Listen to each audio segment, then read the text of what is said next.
1 Star Trek: The Generation comic introduced an odd purgatory dimension that was very reminiscent of the Nexus from the film Star Trek: Generations, but came with more of a negative twist. Introduced in Generations, the Nexus is an energy ribbon that travels across the galaxy destroying ships whenever it comes into contact with them. It also transports lifeforms into another dimension that the character Guinan once described as like being inside of joy. A person inside the Nexus doesn't age and can experience anything, see anyone or go anywhere they wish, though none of what happens there is real. A 2009 Star Trek comic released by IDW Publishing explores a similar topic with an energy cloud contained inside a specific type of ore.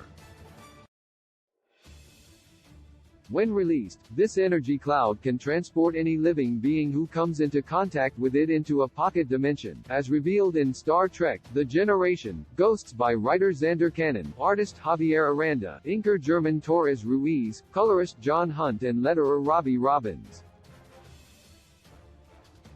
This dimension, however, is just endless white space. The aliens who first began experimenting with the energy hoped that they could use the nothingness to their advantage by storing waste or important supplies. But instead, it was of course weaponized by those in power. Picard enters an alternate reality very different from the Nexus based on the reactions of those trapped inside the endless nothingness in Ghosts. This unnamed dimension is obviously a purgatorial version of the more heaven-like Nexus. But there are similarities between both dimensions. For example, time seems to have no meaning in IDW's dimension, much like the time-defying Nexus. In Generations, Captain Kirk from the original Star Trek gets sucked into the Nexus, and when Picard finds himself there decades later, he learns that Kirk feels like he just got there at the same time as Picard. The same phenomenon occurs in IDW's Ghosts when Picard meets another character's wife who disappeared inside the energy cloud years ago. She, too, feels like she just got there and wrestles with the knowledge that the man she fell in love with is now old. There are differences between the two phenomena.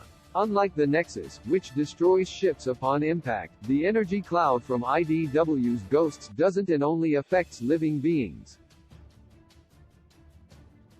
Moreover, those inside Ghosts' energy cloud can't just leave and go anywhere in time, unlike the Nexus where Picard can return to reality when he wants. In Ghosts, Picard's crew struggles to transport everyone out of the odd purgatory. Ironically, Ghosts uses the energy cloud to convey different emotional concepts that the Nexus can't. For Picard, the Nexus resurrects his deceased family, but Picard feels he can never stay there because he knows it isn't real.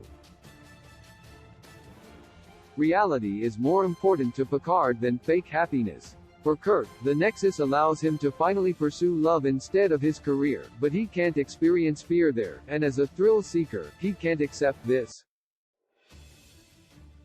In Ghosts, the energy cloud essentially becomes the physical manifestation of Picard's guilt as he feels he deserves to be there as a failed captain, showing a more vulnerable side of Picard dealing with the negative implications of something he loves more than anything else.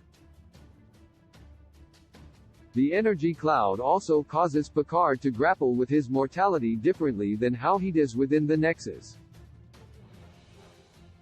Inside the Nexus, he can live in a world where the name Picard will persist even after his death, whereas in reality he is terrified by the idea that his family name will cease. But in Ghosts, the energy cloud forces him to contend with death itself, not what will happen after he's gone. While the Nexus may be more pleasant than the reality inside the energy cloud from Star Trek: The Generation, Ghosts, both are just constructs that give the Enterprise captains a facsimile of an afterlife rather than the real thing.